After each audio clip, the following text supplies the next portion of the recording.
NEDF welcomes you to the Prosperity Podcast, where inspiration meets innovation. I'm your host, Brian Davey, and we're delving into the heartbeat of economic prosperity in Northern Ontario. Join us as we bring you dynamic guests, sharing ideas, stories, and news that fuel the growth of Indigenous businesses. From success stories to cutting-edge strategies, we're your go-to source for cultivating prosperity in the heart of the North. Get ready to unlock the potential of Indigenous entrepreneurship. This is the Prosperity Podcast, because when we grow together, we all prosper. Let's get started. Today we'll be talking with Corey Anderson, and he's the CEO for Ingaged Creative Productions. And it's a company here located on the Fort William First Nation in Thunder Bay area. So welcome. Glad to to have you here with our podcast today. I appreciate that, Brian. Thank you. Awesome. I'd like to, if we can begin, maybe you can just let the audience know a little bit about the company, when it started, and how did you get involved with it? I mean, maybe we should go back there. What led you to starting the company? Sure. Well, just very briefly about me. So my name's Corey Anderson. I'm a member of Kiashkizalgagananishnaabek, or Gull Bay First Nation. I grew up in Thunder Bay. One of the important parts of kind of like how we came to be was that I'm both Finnish and First Nation, frequently making the joke about being Finnish Nabe. And one thing that really informed was sort of like I've heard say people call it two-eyed seeing, or it's having that variety of perspective. I think was always really important, and something that I had found really lacked in kind of sort of my earlier work in I'll call it like formative career path. Everybody was speaking English for the most part, but meaning different things, and that was primarily informed by culture. So eventually what had happened, like a little bit, I guess, about my background too. So I spent 7 years in post-secondary and and working jobs kind of in relation, all specifically to do with destination development and management. So I was really interested in tourism because it was a low barrier entry industry that could, when managed and thought out properly, you could theoretically build a business or support a community through it, without, say, massive investments. You don't have to start with resorts, but maybe fishing charters, stuff like that. So what had ended up happening was, I can't even tell you how long ago now, a number of years ago, I went to Royal Roads University on Vancouver Island, and as a part of my thesis, I ended up working alongside 7 First Nation communities on different parts of the island to learn about kind of like what they determined as success. Like that, my entire focus was like on tourism, but like how did they decide what metrics would mean that this development or this plan was successful. And as a part of doing that, I ended up learning a ton about the different primarily barriers of what were preventing these First Nations to achieving success. Be it, just an individual looking to start a business or the entire community. And it was, partially based because of, one thing that's really neat about BC is that they have, there's the old treaties, or the B treaties, as they're sometimes called. There was new treaties and there was no treaties. So like that made a really big difference. And the communities that had just renegotiated or finished negotiating new treaties, they really had, a really phenomenal handle on how they were going to be, socioeconomically successful, and a big part of that was always focused on making sure that culture benefited as a result of any kind of like economic activity. And I thought that was really wonderful. Like those communities were the best off by long and far. And one of the things, and like this is, I don't know, I guess I sometimes refer to as kind of like a eureka moment, but what had, as a part of one of these interviews, I was speaking with a tour guide, and she had explained, and like she had described, we were in one of these, I want to say redwood forests. But on Vancouver Island, that forestry is, an enormous industry, and it has been for a long time. But this was also, there was also a lot of fighting with it. Timber companies would come and cut everything down, and, entire communities would be swept into the ocean. So she was explaining this with a little bit of context, and ultimately she said, well, English, it's really black and white. Like, that's why it's important to get our language back. Because in my language, and then she had done the translation, she said it translates to landholder. It has a little bit of a different impact than tree. It's easy to come in and say, well, we're going to cut down the trees. People need homes, rather than say, I'm going to come cut down all landholders. People need homes. I was just like, oh, like, yeah, like this is really important. That's Right. So after coming back to, ultimately, I came back to Thunder Bay after completing the program and everything, and I had worked for a number of organizations in town, and was kind of constantly running up to more or less the same barriers that I had witnessed in BC, and being sort of freshly inspired and everything, I was just like, well, like, this is what we could do to, make these sort of significant changes and everything. Everybody's just like, well, there isn't a program for that, or we can't submit a proposal for that. So there's no funds. So, essentially take your inspiration and apply it, to, something else. Right. Mm-hmm. And well, we had, so after doing that a whole bunch, and what I had found was that, like, wherever I was working, the issue, and it was actually really similar in BC, the most successful communities, initiatives, programs, organizations were the best engaged. That's they knew to work with their entire community. When people reach out to us too, they'll frequently say, like, well, we have to talk to the leadership, we have to talk to chief and council, like they have the answers for these things that we're looking for. And it's just like, what about the people using it? What about the artists? What about the elders? What about, just the community members? They make up the vast majority of the population, right? And again, going back to kind of what I had learned, and so the best engagement always led to the best results. And that was really, really difficult to do, especially, when I was sort of, given, some very specific guidelines to follow, like, this is what you're going to do and everything. Well, I can't do my job if I can't engage with the people that it matters to.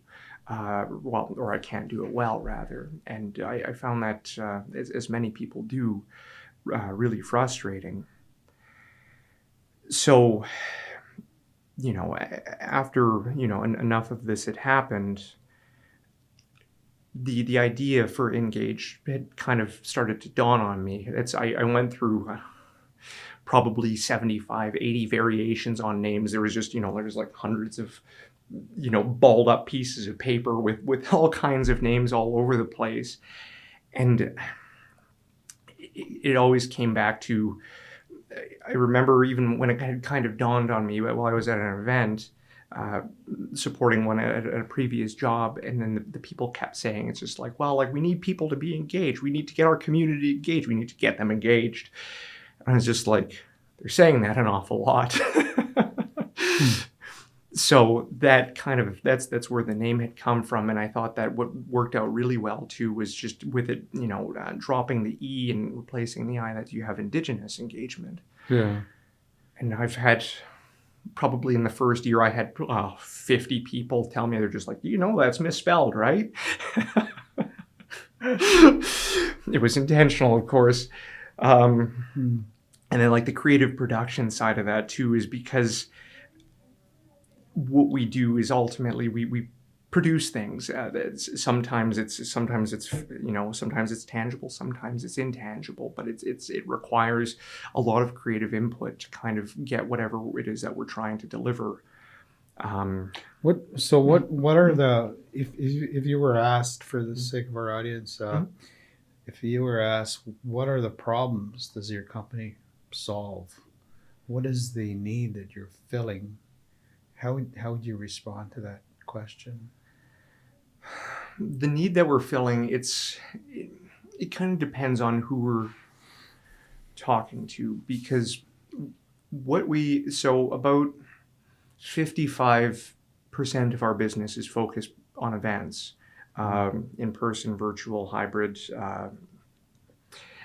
day of support, whatever, and something of that effect. So if, like, when we're initially, say, having like client onboarding, consultation, stuff like that, we're trying to make sure that, so say you're the director of an education for an organization, you have this really specialized skill and knowledge base, which is probably best used to,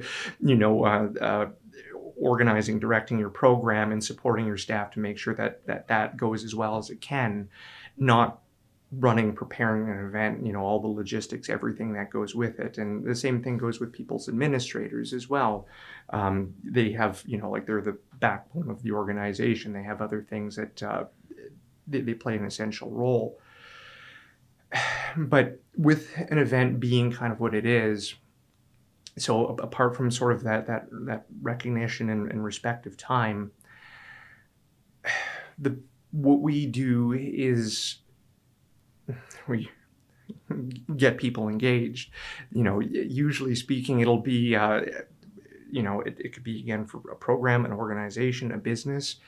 We've expanded quite a bit so that it doesn't, there isn't, say, a specific kind of industry or anything like that we work for. But if you want the outcome to be, it depends on the expectations, of course, but like making sure that people are engaged will ensure the best outcome possible, and that is our focus. So, and the way that we do that too is it's really multifaceted. We make sure that people are able to, as an example, recognize, say, like the program or the marketing collateral. That's as an example, with a lot of events, especially when we're doing them here, we'll work with artists who are specialists in what they do to produce that branding. You can look at it and you can go like, this is clearly in the woodland style of artwork.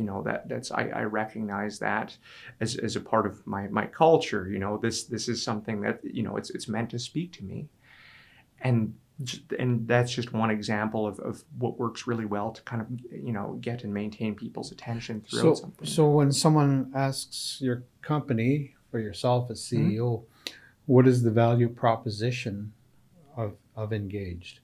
And from what I'm hearing is to ensure that you bring people together in a playing field that allows them to learn from each other, to satisfy their customers if it's an event that you're putting on for them, where they come to an event where it's a memorable event, they take away value from it. Am I heading on down the right track? Maybe can you explain what that value proposition would be to a customer? That's you said it, almost like word perfect as we have it written in other places. It's making sure that the whatever the form of engagement is culturally meaningful, kind of end to end.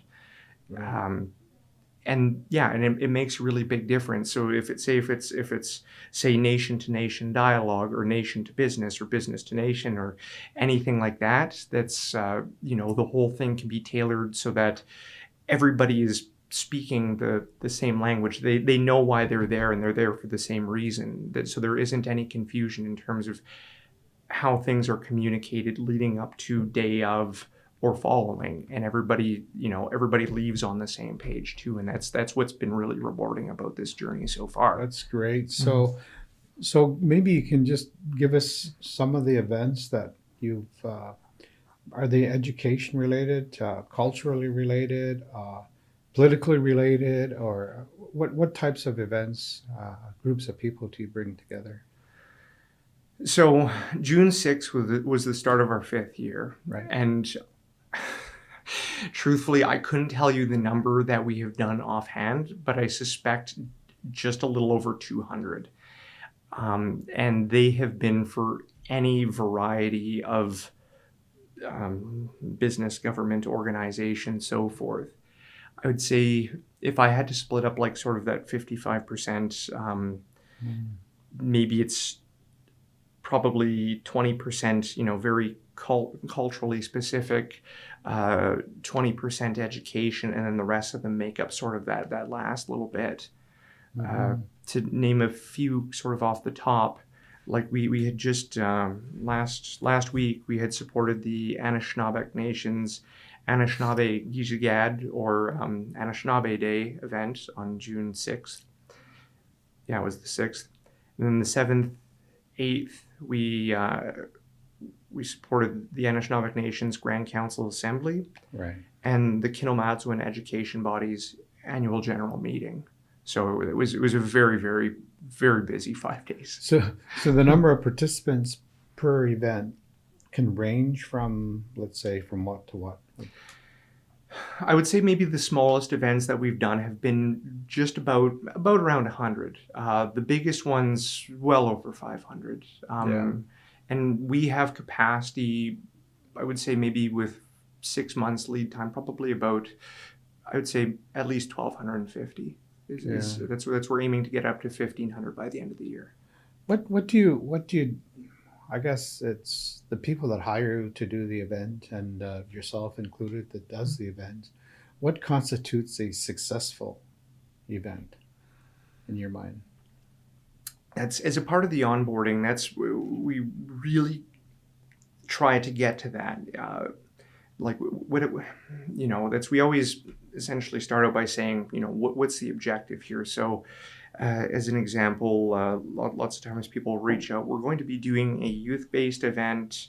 It'll be indoor and outdoor, and we want to make sure that the youth enjoy themselves. It's kind of, like that might be a little bit generic. So what we'll do again, how many people do you want there? So let's say 100 in this example. You want 100 to be in attendance. You want them to attend the full time.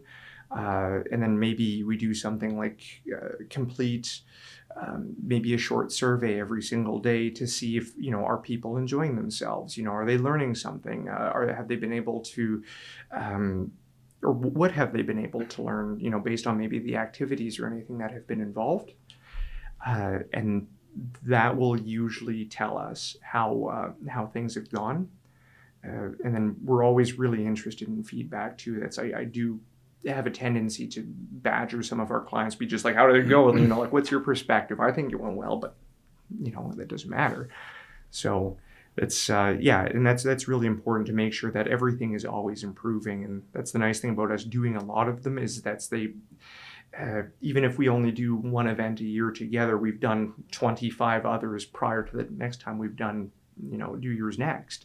So am I correct in saying then, at the beginning of the event, is it important to find out from the audience what their expectations are before they go through the actual event? I mean, you may not be able to do that in all cases, but in cases where you're able to do that, I'm gathering that that's important to know, and to reassess at the end of the event or on a daily basis as to whether or not those expectations are being met. Is that a fair assessment to be said? Is there anything to add there? Yeah, I think so. Like one of the things, it depends on sort of like this style, format, objective of the event. But what will happen is usually we'll set the expectations. So you'll say like this is our in our mind how this is going to go, and then we'll make sure that everybody has a really clear understanding of that. And if we do have the opportunity to see, like, especially if there's a lot of lead time, then we can also learn, like, why are you attending this event? What do you hope to get out of it? And that works really well, because that's then we can again modify, say, agenda items or something like that to make sure that it's, so it's this theoretical or this hypothetical youth event. Maybe there's a real interest in, entrepreneurism, or, like entrepreneurial endeavors. So now we have a few empty slots. Let's fill those with entrepreneurs. Yeah. So it sounds like you've done many, like you said, over 200 this year. And how at some point you're gonna decide, okay, I learned from this situation. Maybe we'll do it a little differently next time. Give the audience a taste of maybe one or two things that kind of went sideways that you learned that we have to do different the next time. So is there anything that comes to mind when I ask that question?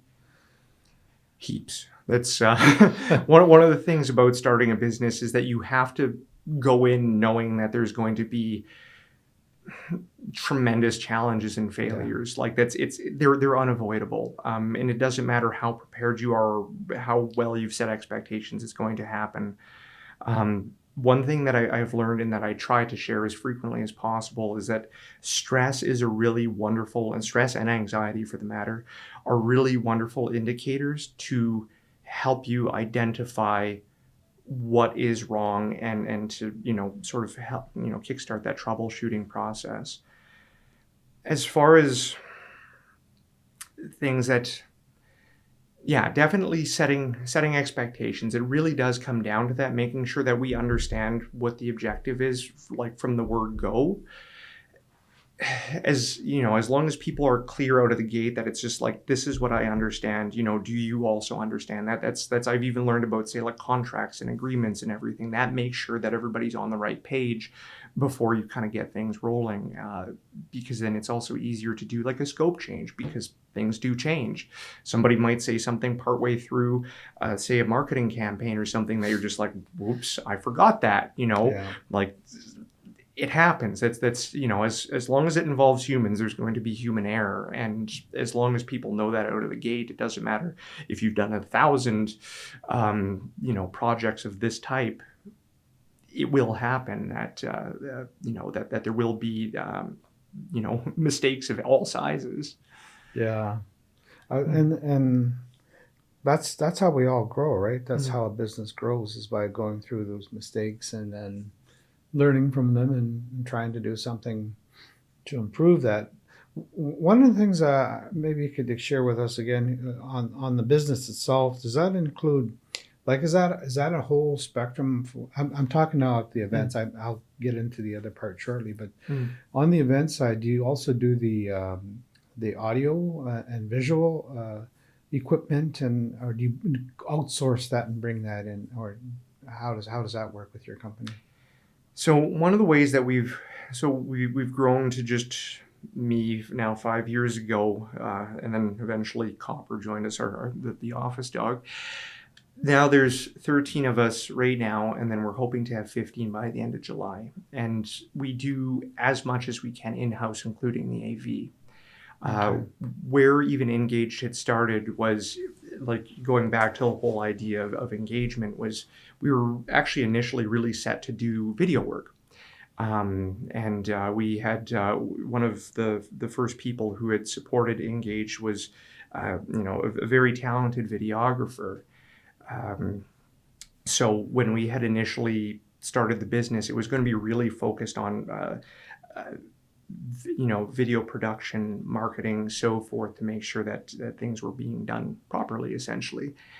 He eventually got called up to do some, really major productions in Western Canada and everything like that. So between that and the pandemic, things ultimately ended up changing where I had done lots of events before, but we weren't super interested in doing them, just because I don't want to say it really wasn't my background, but it was kind of like a secondary skill. So I was really interested in, again, tourism and economic development and building experiences. But what had happened was primarily due to the pandemic, and I'm sitting here looking at, an absolute fortune worth of video equipment. I'm just like, well, I don't know what I'm going to do with this now because I'm not a videographer. We ended up employing it for, first for virtual events and then for hybrid events. And that's, so we're still able to do a lot, not only with that equipment, but with, even with videography, as long as it's sort of in relation to an event. And that's worked really, really well. So, okay. Yeah. Yeah. And on that other side of your business that's not event related, maybe you can just give us an idea on the types of projects or contracts or client engagements that you worked on there that are not event specific. Sure. Yeah. So and one of the nice, so it all branches off and around events. Like events are kind of like the big way to get a bunch of people engaged at one time, but we've done lots of other things, small one-off projects, say something really simple like a brochure. So we do like all of, say, like the marketing leading up to an event, because we find that as long as it's centrally coordinated and in-house and stuff like that, it's fine. So we can do this design work. Eventually we ended up having to buy, we just finished purchasing a production printer last year. So, we do printing as well, because again, when it kind of comes to, say, a small scale marketing campaign, it'll frequently involve paper-based deliverables.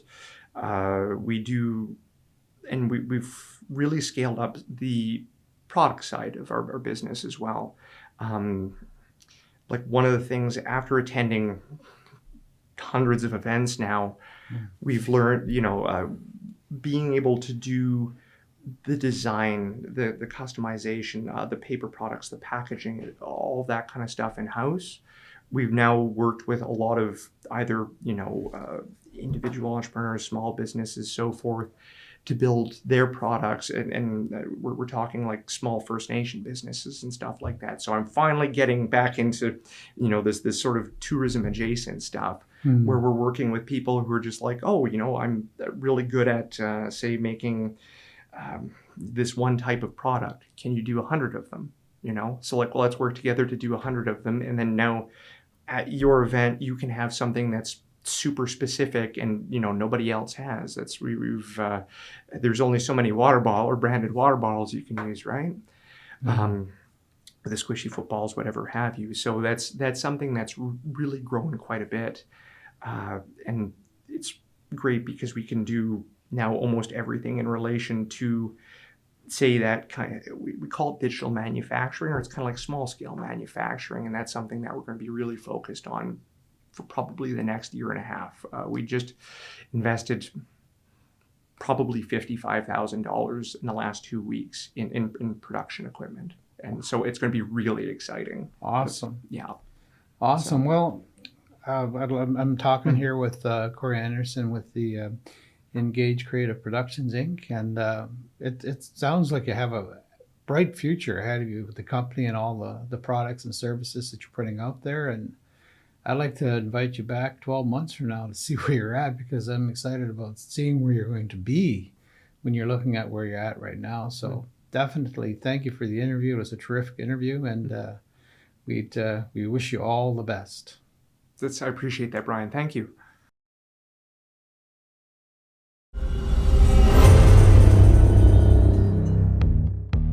That wraps up another episode of Prosperity Podcast, proudly brought to you by NEDF.